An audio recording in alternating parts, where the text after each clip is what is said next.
नमस्कार दोस्तों, आज बात करेंगे भारत और चीन के बीच जारी विवाद पर। क्यों है ये विवाद और विवाद का कारण क्या है? इसके पहले मैं याद करना चाहूँगा गोपाल सिंह नेपाली की उन पंक्तियों को जिसमें 1962 के भारत चीन युद्ध के समय देश का मनोबल बढ़ाने के लिए गोपाल सिंह नेपाली ने कहा था कि जो शिव का पुजारी है शिवालय है उसी का, जो हिंद में जन्मा है हिमालय है उसी का।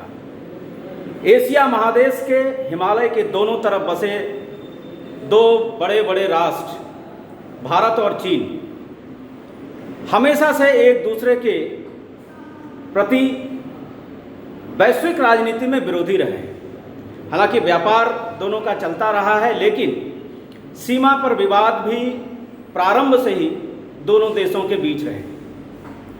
भारत और चीन के सीमा का विवाद 3 क्षेत्रों में बटा हुआ है।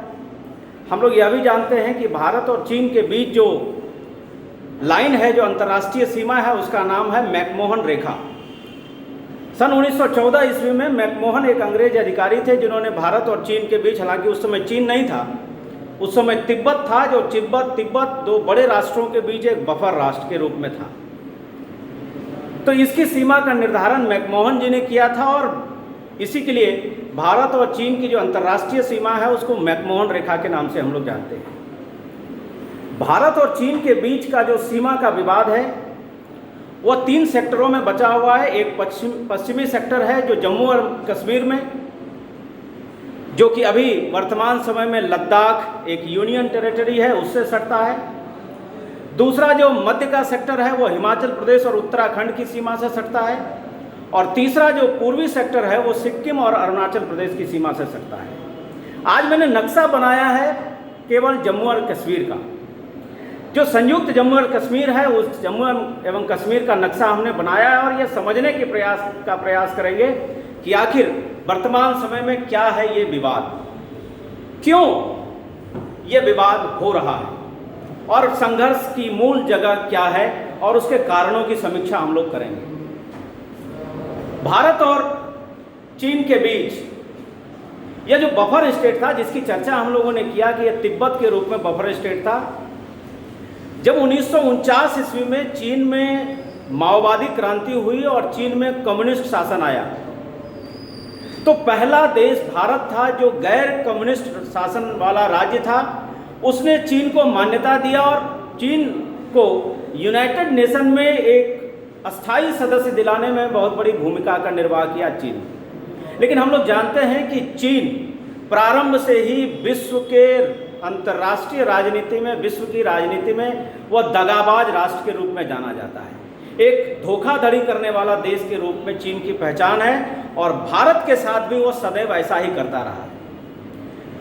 पंडित जवाहरलाल नेहरू ने 1954 ईस्वी में पंचशील का सिद्धांत देते हुए हिंदी चीनी भाई भाई का नारा लगाया, लेकिन उसी चीन में भारत के पीठ में छुरा घोंपने का काम किया और 62 में अक्टूबर 1962 में भारत पर आक्रमण किया। और आक्रमण करने के बाद यह जो संयुक्त जम्मू कश्मीर का यह जो हिस्सा है, ये जम्मू कश्मीर का हिस्सा है और यह अंतर्राष्ट्रीय रेखा है जिसको मैकमोहन रेखा के नाम से जानते हैं। और यह जो लाल लाइन हमने खींची है ये line of actual control LAC के नाम से जानी जाती है। LAC line of actual control यानी वास्तविक नियंत्रण रेखा। तो चीन ने उस समय 62 के युद्ध में भारत के इतने बड़े भूभाग, लगभग 35,000 वर्ग किलोमीटर का यह क्षेत्रफल है, उसको चीन ने कब्जा करके अपने में रखा है और इसका नाम दिया है स्काई चीन। लेकिन मैं कहना चाहता हूं कि इसको अब हमको अक्साई चीन नहीं कहना है। अक्साई चीन ये चीन से जुड़ा हुआ नाम लगता है, इसलिए अब पूरे देश से यह आग्रह है कि अब इस नाम को जाना जाए COL यानी चाइना ऑक्युपाइड लद्दाख के रूप में। और मैं विद्यार्थियों से यही कहूँगा कि ये COL यानी चाइना ऑक्युपाइड लद्दाख के नाम से इसको संबोधित करें। और यह भारत का यह लक्ष्य होना चाहिए कि कभी न कभी हर प्रयास से, चाहे वो कूटनीतिक प्रयास हो या सैनिक प्रयास हो, सभी प्रयासों से इसको अपने अंदर में करना है, यानी इसको भारत के क्षेत्र में पुनः यहाँ पर भारत की संप्रभुता की शक्ति यहाँ पर दिखाई पड़े। दूसरी तरफ हम लोग बात करें, जरा पाकिस्तान की चर्चा कर लेते हैं, जो सदैव से चीन का पिछलग्गू राष्ट्र रहा है और चीन के टुकड़ों पर पलने वाला राष्ट्र रहा है। तो जब पाकिस्तान की बात करेंगे तो 1948 में जो कबायलियों के द्वारा हमला हुआ भारत पर, और उसके कारण पाकिस्तान ने ये जो हिस्सा है, ये जो रेड क्लिफ लाइन जो भारत और पाकिस्तान के बीच है, ये रेड क्लिफ लाइन ये हमारी अंतर्राष्ट्रीय सीमा है जो यहाँ अफगानिस्तान से सटती है। लेकिन 1948 में पाकिस्तान ने इसको अपने कब्जे में रखा है पाकिस्तान से, और ये पाक अधिकृत कश्मीर पीओके के नाम से जाना जाता है। और यह जो लाल रेखा आप देख रहे हैं, ये लाल लाइन जो है, यह एलओसी यानी नियंत्रण रेखा के नाम से जानी जाती है, लाइन ऑफ कंट्रोल के नाम से। अब भारत को दोनों तरफ से चुनौतियों का सामना करना पड़ रहा है। एक तरफ पश्चिमी की तरफ पाकिस्तान जो आतंकवाद का गढ़ है, आतंकवाद की जननी है, यहाँ से आतंकवाद पैदा होता है और यहीं से पूरे विश्व में फैलता है। प्रत्यक्ष युद्ध में भारत ने हमेशा पाकिस्तान को हराया है, चाहे वो 65 का युद्ध हो, चाहे 71 का युद्ध हो, या 99 का कारगिल का युद्ध हो। लेकिन जब 62 का युद्ध हो रहा था तो भारत की स्थिति उस समय कमजोर थी और ये इलाका बिल्कुल दुर्गम इलाका है, और दुर्गम इलाका होने के कारण यहाँ हमारी सैनिक तैयारी उस समय नहीं थी और हम शांति की तरफ बढ़ रहे थे। लेकिन हमने पहले ही कहा कि चीन ने हमको धोखा दिया है।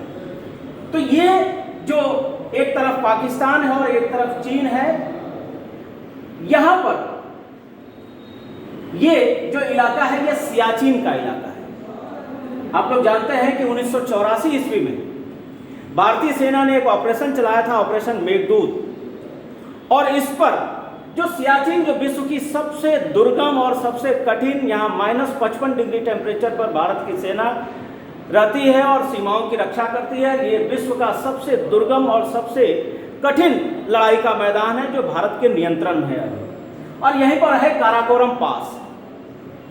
चीन और भारत, ये पाकिस्तान के बीच ये समझौता हुआ, और यहाँ जो हल्का सा ये हिस्सा है, ये हिस्सा आप देखेंगे तो ये हिस्सा आप ये चीन को दे दिया है पाकिस्तान ने, और इसलिए दिया है कि यहाँ चीन एक सड़क बना रहा है। यह सड़क जो है ये पाकिस्तान होते हुए ये पाक अधिकृत कश्मीर होते हुए ये पाकिस्तान के कराची में जो ग्वादर पोर्ट है, उस ग्वादर पोर्ट तक ये रास्ता जाता है। और ये इलाका जो है, आप समझिए कि ये इलाका बिल्कुल जो बेहतरीन मिनरल्स हैं उनके लिए यह इलाका है। तो चीन ने प्रलोभन दिया और चीन के प्रलोभन में पाकिस्तान फंसकर ये यहाँ पर सड़क बनाने की अनुमति चीन को दिया है। अब देखिए कि भारत को दोनों तरफ से रणनीतिक रूप से घेरने के लिए पाकिस्तान और चीन किस प्रकार से की साजिश रच रहा है। हम लोग जानते हैं कि 71 के युद्ध में मार खाने के बाद और 67 में जो सिक्किम का जो इलाका है, उस सिक्किम के इलाके में चाइना ने मात खाई और चाइना को पीछे हटना पड़ा। तो ये जो पाकिस्तान और चीन का गठबंधन है, इसको धता बताते हुए भारतीय सैनिकों ने सियाचिन पर कब्जा किया, ये जो कि पाकिस्तान को भी और चीन को भी दोनों को आंखों पर खटकता है। और यह लड़ाई का ऐसा मैदान है, यह ऊंचाई का मैदान है जो दोनों तरफ यहाँ से नजर रखी जाती है। और यहीं पर है एक जगह जो कि भारत का अंतिम एयर डिफेंस का पोस्ट है, इसका नाम है DBO यानी दौलत बेग ओल्डी।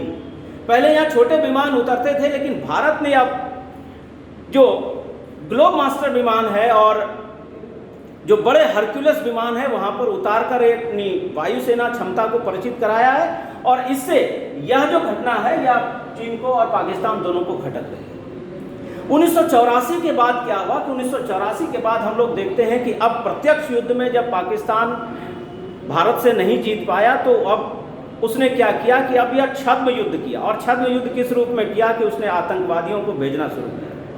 और 90 के दशक से हम लोग देखते हैं लगातार भारतीय सेना उन आतंकवादियों से जूझ रही है जो पाक प्रायोजित आतंकवाद है उससे। लेकिन इस पर भी पार पाते हुए हम लोग ये देख रहे हैं कि पिछले साल 5 अगस्त को धारा 370 को समाप्त करके भारत की सरकार ने एक बहुत बड़ा काम किया। और भारत की सरकार से के इस कदम से हतप्रभ होकर अब चीन और पाकिस्तान को लगता है कि अब क्या किया जाए, और तो वर्तमान जो संकट है, जो वर्तमान जो विवाद है, उसी का परिणाम है कि अब यह चीन चाहता है कि अब भारत को कैसे परेशान करें। और यह जो सियाचिन, क्योंकि अब यह जो एक तरफ पाकिस्तान और एक तरफ चीन, अगर यह हिस्सा हो जाता है, ये एक सड़क भारत ने बनानी शुरू कर दी। आपको मालूम होना चाहिए कि जब जॉर्ज फर्नांडिस साहब 1999 में वाजपेयी जी की सरकार में जॉर्ज फर्नांडिस साहब रक्षा मंत्री थे, तो उन्होंने एक बात कही थी कि चीन हमारा सबसे बड़ा शत्रु है। सचमुच में चीन बड़ा शत्रु है, क्योंकि पाकिस्तान को कभी भी हम निपटा सकते हैं। पाकिस्तान तात्कालिक शत्रु है, लेकिन दीर्घकालिक शत्रु, क्योंकि एशिया महादेश में दो देशों के बीच अगर संघर्ष होगा तो वह भारत और चीन के बीच में होगा, क्योंकि दोनों एशिया की बहुत बड़ी राष्ट्र हैं और बहुत बड़ी आर्थिक शक्तियों के रूप में भी दोनों उभर रहे हैं। तो उसके बाद भारत और चीन सीमा पर बॉर्डर ऑर्गेनाइजेशन ने 61 स्ट्रेटेजिक सड़कें, यानी स्ट्रेटेजिक सड़कें उनको कहा जाता है जो बहुत सेना के साजो सामान ले जाने की दृष्टि से काफ़ी महत्वपूर्ण होते हैं, और वो सड़कें ऐसी बनाई जाती हैं कि उससे बड़े वाहन, तोप, टैंक और बड़े बड़े सेना के भारी वाहन को ले जाया जा सकता है। और आपात स्थिति में कभी ऐसा हो तो कोई भी फाइटर प्लेन भी वहाँ पर उतारा जा सकता है। तो इस प्रकार से स्ट्रेटेजिक सड़कों का निर्माण भारत ने किया और इस दुर्गम इलाके में अब अपनी पहुँच को सुलभ कर लिया है। जहाँ सेना को यहाँ पहुँचने में बहुत ज़्यादा समय लगता था, अब ये सेना आसानी से इन जगहों पर पहुँच सकती है। उसी में एक महत्वपूर्ण सड़क है जो लेह से होकर दरबुक और ये दरबुक से दौलत बेग ओल्डी की जो सड़क है, ये सड़क, ये एक नदी बहती है यहाँ पर, यह श्योक नदी, जिसको कि मौत की नदी भी कहा जाता है, क्योंकि ये बहुत ही खतरनाक नदी है। ठंड के दिनों में ये नदी काफ़ी जम जाती है। और यह श्योक नदी के पैरेलल एक सड़क का निर्माण किया, और यह सड़क का निर्माण करने पर चीन को आपत्ति इसलिए है क्योंकि अब भारत की सेना यहाँ पर आसानी से पहुँच सकती है। और ये इस रोड की लंबाई है 323 किलोमीटर। इसमें से लगभग 75 से 80% सड़क जो है बन गया है, और उसमें भी एक पुल का निर्माण यहाँ पर हुआ, क्योंकि ये एलएसी है और ये एलएसी तक पहुँचने के लिए यहाँ पर एक पुल चाहिए, और ये पुल का भी निर्माण भारत ने कर लिया है। और इस पर भारी वाहन, टैंक और तोप जैसे भारी गाड़ियों का आवागमन यहाँ पर भारतीय सेना कर सकती है। और यहीं से भारतीय सेना का एक पोस्ट है, और भारतीय सेना यहाँ से क्या करती थी, पेट्रोलिंग करने के लिए। और यहाँ से भारतीय सेना ने एक और सड़क का निर्माण किया। ये नदी है गलवान नदी, और ये गलवान घाटी का इलाका है। गुलाम रसूल गलवान जो जम्मू कश्मीर के गाइड थे, अंग्रेजों के गाइड, उनके नाम पर इस घाटी का नाम पड़ा, क्योंकि उस घाटी की खोज और उसके चप्पे चप्पे से जानकारी गुलाम रसूल गलवान जी को थी, इसलिए उनके नाम पर यह गलवान नदी और गलवान घाटी है। और ये मूल विवाद गलवान घाटी पर है। मीडिया में जो खबरें आ रही हैं और जो बयानबाजियां हो रही हैं, उससे अलग हटके वस्तु स्थिति यह है, जो हमारी सेना कह रही है कि वस्तु स्थिति यह है कि चीन के जो सैनिक हैं, ये चीन का एक सैनिक बेस है, सैनिक अड्डा है, और चीन ने यहाँ से एलएसी तक कुछ दूर तक पक्की सड़क का निर्माण किया और कुछ दूर तक ये सड़क कच्ची है। भारत ने भी यहाँ से पक्की सड़क का निर्माण करना प्रारंभ कर दिया। चीन को आपत्ति इसी बात से है कि भारत इस जगह पर पक्की सड़क का निर्माण न करे, और भारत अपने क्षेत्र में कुछ भी करे, ये चीन को इस पर कोई आपत्ति नहीं होनी चाहिए। लेकिन चीन की पुरानी फितरत है कि वो दूसरे के मामले में टांग अड़ाना जानता है।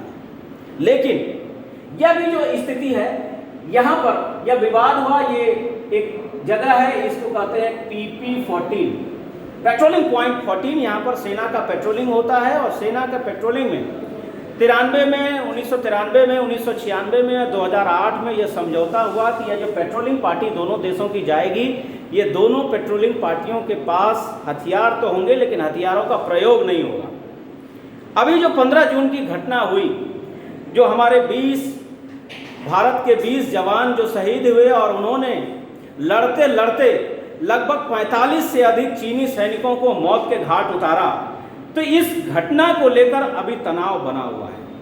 अब हम लोग ये देखते हैं कि आखिर ये विवाद के मद्देनजर भारत की तैयारी क्या है और चीन क्या चाहता है। चीन ये चाहता है कि ये भारत इस क्षेत्र में निर्माण कार्य छोड़ दे और यह जो है ये भारत, चीन और पाकिस्तान का जो ये गठबंधन है, इसमें से एक रास्ता मिल जाए और ये सियाचिन और ये दौलत बेग ओल्डी को ये काट दे और यह ऐसे इलाके में चीन अपनी घुसपैठ कर ले, अपनी पैठ बना ले, जिससे पूरे लद्दाख और यहाँ से कश्मीर पर नजर रखी जा सके। यह रणनीतिक रूप से सामरिक दृष्टि से एक भारत के लिए महत्व का विषय है। लेकिन हम लोग देखते हैं कि ये अब मंशा चीन का पूरा होने वाला नहीं है, क्योंकि जो खबरें आ रही हैं उसमें भारत ने अपने चिनूक हेलीकॉप्टर और भी जो हेलीकॉप्टर हैं Mi-17 हेलीकॉप्टर हैं उनको तैनात किया है, सुखोई 30 को तैनात किया है, मिराज 2000 विमान को तैनात किया है, तेजस को तैनात किया है। यानी जो एयर डिफेंस सिस्टम है भारत का इस समय ये एडवांटेज में है। क्यों? क्योंकि भारत ऊंचाई पर है और भारत की जो माउंटेन डिवीज़न है, भारत की जो सेना की जो टुकड़ियां हैं, जो पहाड़ों पर लड़ने वाली टुकड़ियां हैं, वो विश्व में सबसे बेहतरीन है।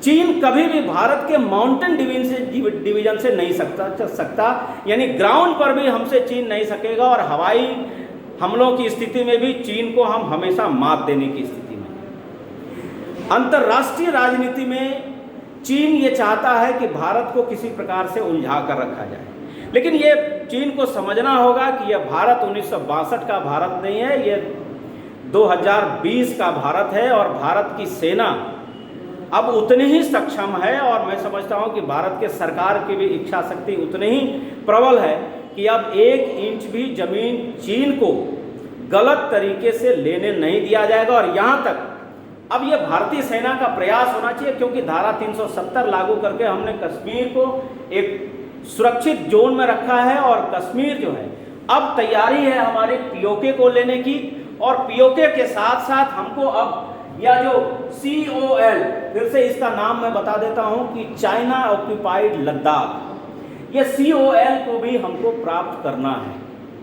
और अब भारत की रणनीति यही होनी चाहिए और मैं समझता हूं कि जिस दिशा में भारत की सेना की तैयारी है और जिस दिशा में अगर युद्ध होता है, पहली बात तो मैं ये संभावना कर रहा हूं व्यक्तिगत रूप से कि चीन इस प्रकार का राष्ट्र है कि अभी चीन भारत से सीधे लड़ाई में नहीं आएगा। अगर चीन ने अपनी मूर्खता दिखाते हुए लड़ाई के मैदान में वो आता है तो वो भारत से मुंह की खाएगा और निश्चित रूप से यह जो COL का इलाका है इसको भारत को प्राप्त करने का एक मौका वो देगा। निश्चित रूप से प्राप्त करना चाहिए, क्योंकि हमारी संप्रभुता की शक्ति यह मैकमोहन लाइन तक है और इसको हमको निश्चित रूप से प्राप्त करना चाहिए। चीन एक कुटिल राष्ट्र है, इस बात को समझना होगा, लेकिन कुटिल जो होता है वो शक्ति की भाषा समझता है। अब शांति की भाषा से काम नहीं चलेगा, अब शक्ति की भाषा से काम चलेगा। और फिर मैं दिनकर जी की रश्मि रथी की उन पंक्तियों को याद करते हुए आज का क्लास समाप्त करता हूं कि याचना नहीं अब रण होगा, जीवन जय या कि मरण होगा। जय हिंद।